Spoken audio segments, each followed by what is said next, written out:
right. So our next presentation is along this same theme. Gretchen Schwartz is going to come up here. And Gretchen Schwartz, she is really about mastering the interview. It's a little bit more about that. She joined Amazon as a senior client lead in Microsoft supply chain optimization technologies, which I just want to say is one of the fastest growing parts right now in Amazon. So that's really incredible. She's on a number of boards, and she does some really great things out in the world.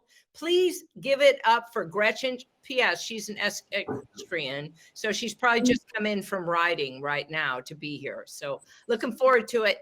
Thank you. Hi, Gretchen. Welcome. Tell me, what's your power word for the year? Power word is develop. And by develop, I mean returnships, upskilling, the things that companies have got to focus on, not just here in North America, but globally, because we have less and less people entering the workforce, less and less people starting families, a lot of baby boomers retiring.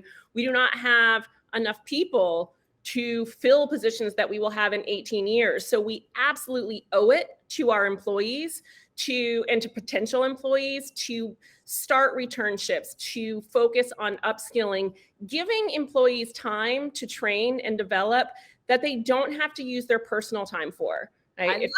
I love that. Okay, I'm turning it over to you. Take it away. All right. So I know that some of this is definitely going to sound familiar from what we were just talking about, but I have 23 years of experience with talent acquisition. It is in my blood. I love it.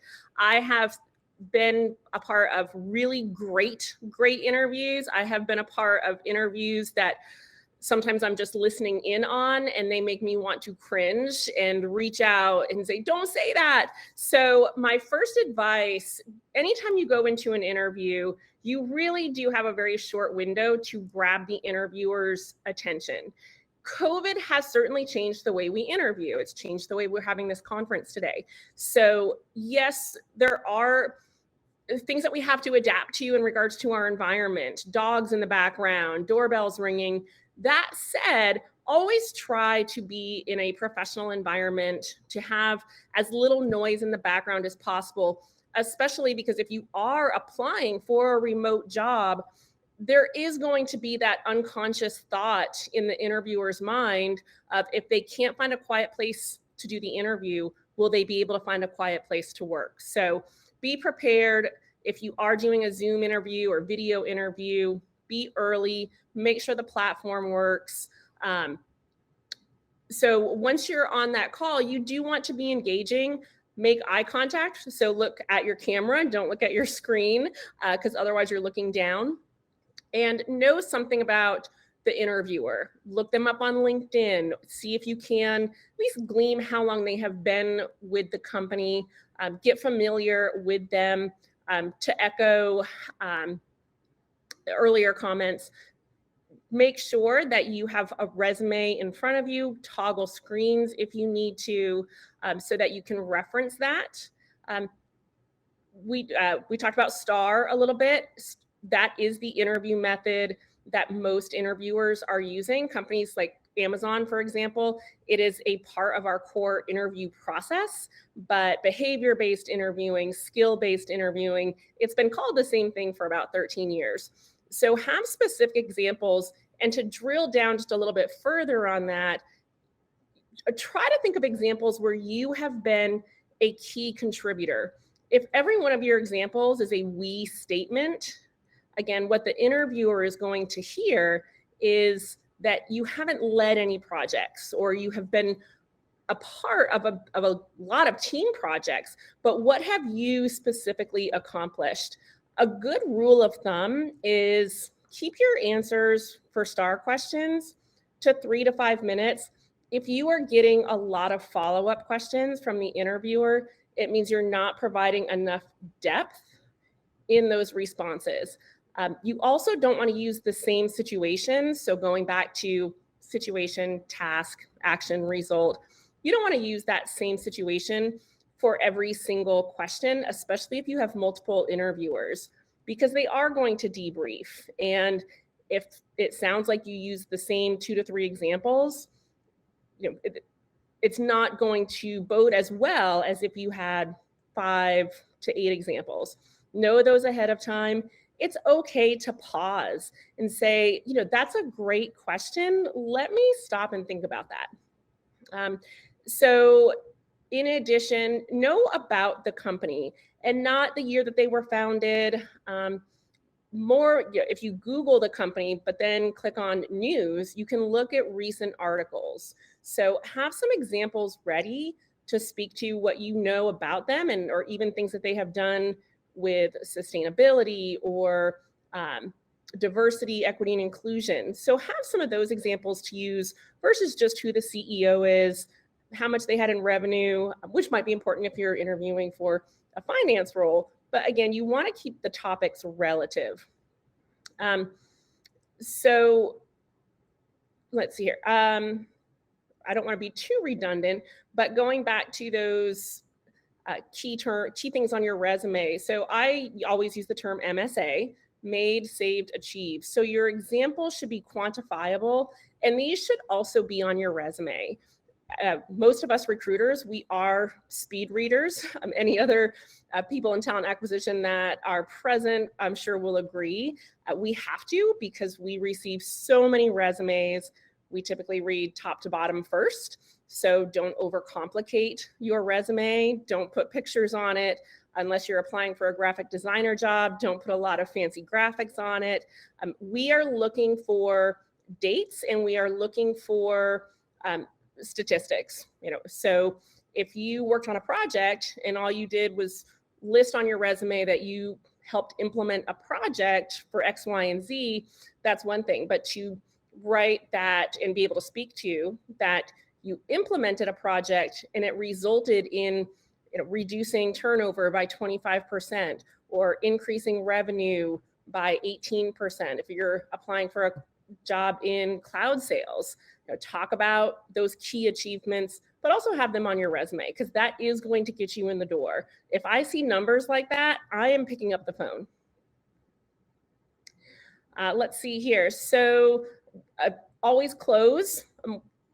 A lot of interviews these days, especially with STAR, they can tend to err more on the interviewer asking a lot of the questions.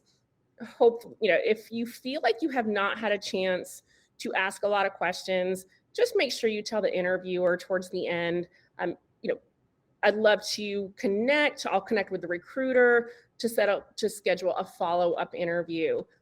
Obviously, that's not ideal. It should be 50-50. But if you do feel that time is running out, your questions are answered, go back to your recruiter. Just let them know, I could really use another 15 minutes with the hiring manager because I just don't feel like my questions have been answered enough to help me make a decision one way or the other.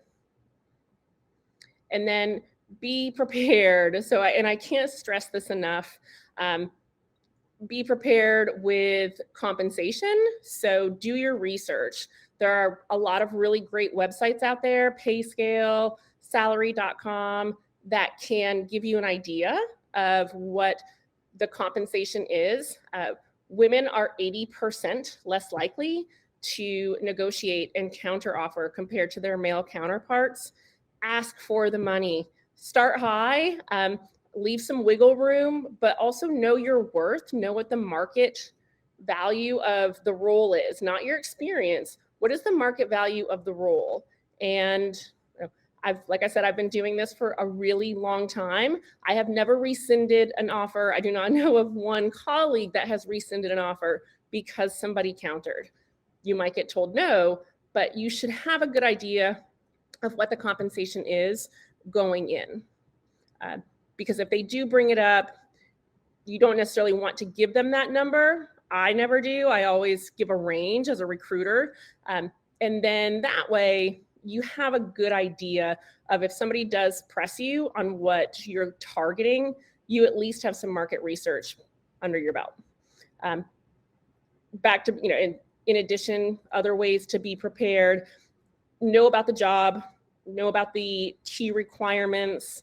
If there are 30, 60, 90-day objectives listed, speak to how your experiences from those STAR questions pertain to what they are looking for. Circle back, that's part of your close. If they ask you why, I'll use Amazon as an example, why Amazon? I don't say because it was a remote position and I want a remote job, right? You need to be prepared to speak to why that company, why that position, and what resonated with you personally about the company's mission or the job description itself.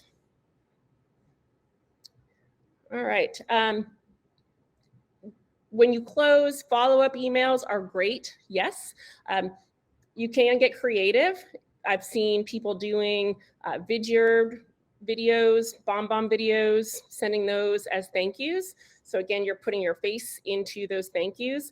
I think as we talk about developing, that also applies to job seekers and to recruiters. I know with my team, we're looking at some ways outside of LinkedIn. LinkedIn is great, but it is not the single source of truth when it comes to recruiting and to hiring. So be creative, and whatever you do, be intentional. And I can't say that enough. Be intentional with your thank you notes. Make sure you have the right name. Make sure you have the right job listed. Those things are incredibly important, because if you breeze through things and use the same cover letter and forget to change the name, it is far worse than sending nothing. So I'm going to check the chat really quick, see if we have any questions. Oops, we'll try to check the chat here. Okay, does anybody want to put any questions in the chat? I'm happy to answer those. I think those were the main tips that I had to discuss.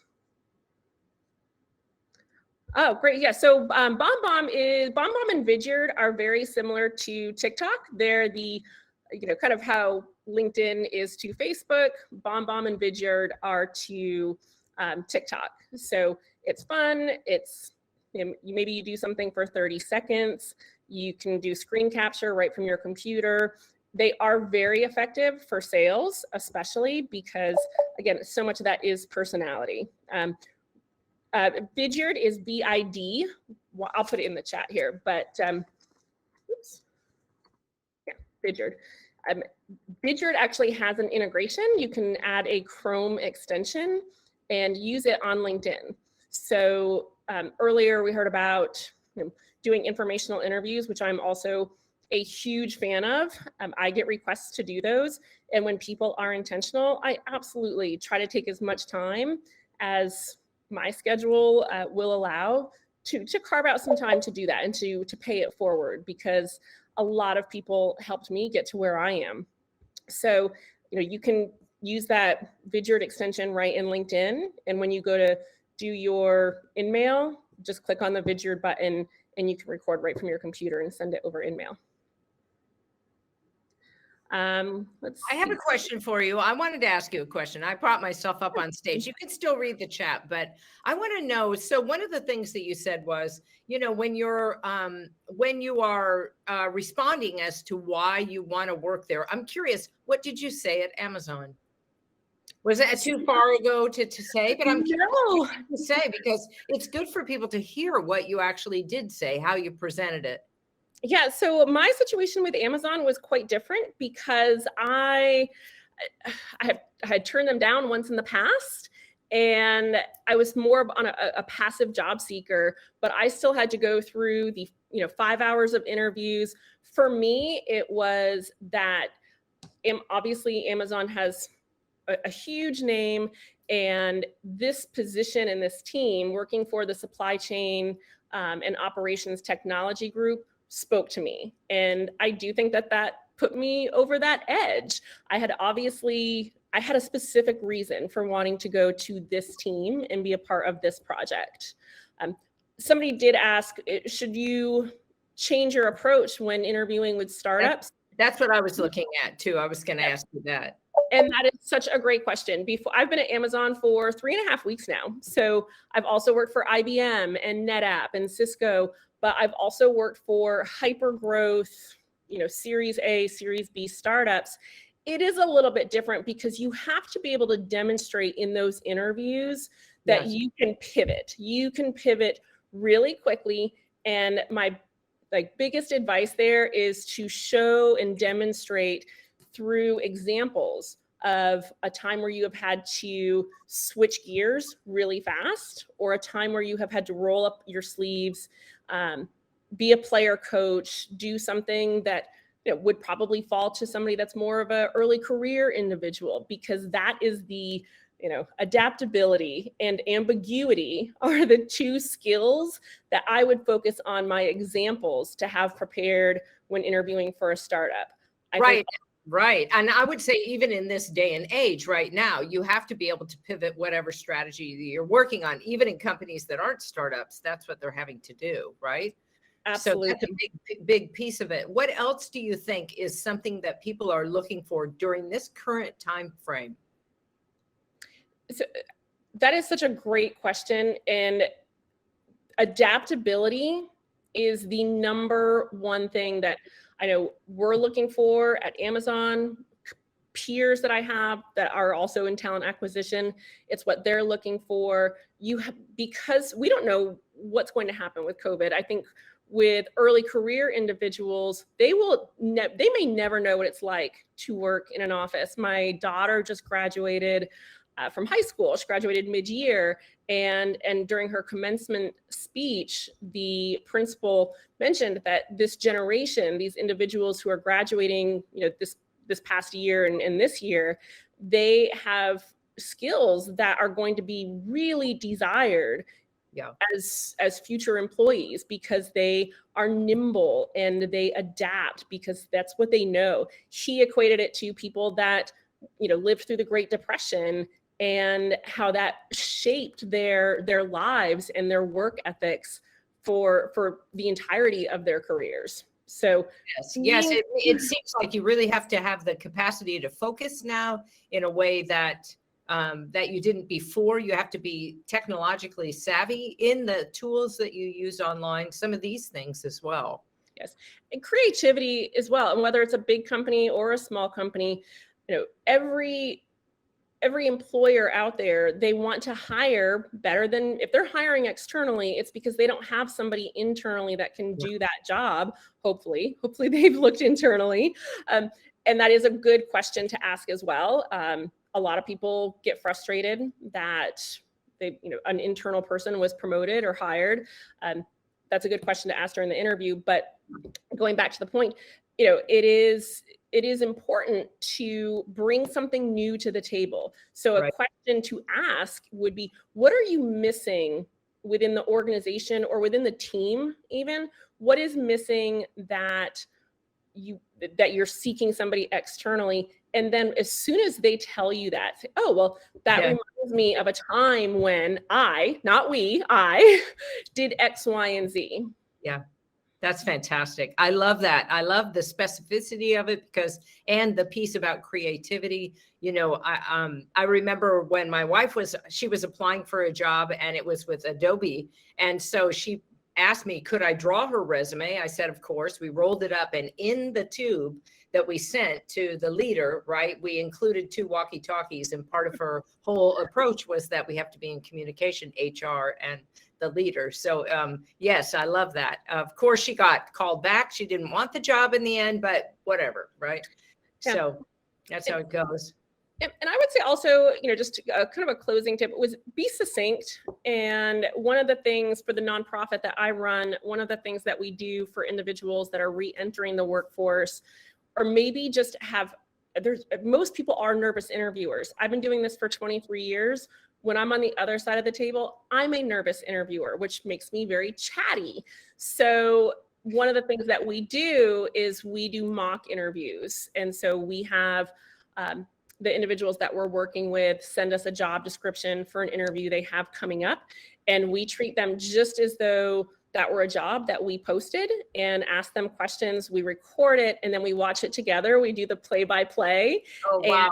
And give them critiques on that. So if you don't have somebody in your network that has those types of skills, recruiting skills or interviewing skills, ask a friend, ask a family member, hey, can I do a mock interview? Can we do a dry run? Again, especially if you're re-entering the workforce, or if you're applying for a position that you haven't worked in before. So if you're going into technology and cloud, ask somebody to help you, do a dry run, get those nerves out.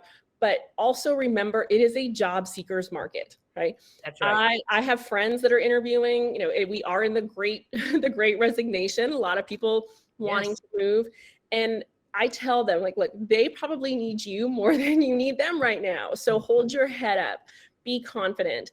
And especially for women, for underrepresented females, we have to ask for it. Right? Like, ask for what you want. Ask for what you want. You can always say no, but it's good. It's good to get into bartering skills. What I mean is, negotiating for what it is that you want and standing up for yourself. I love everything that you've said. It's been so helpful. Gosh, Gretchen, that was really great. Thanks for letting me butt in to try. I was just curious. I wanted to interview you. I thought, there's not too many things in the chat. I'm going to ask my questions. So thank you for answering.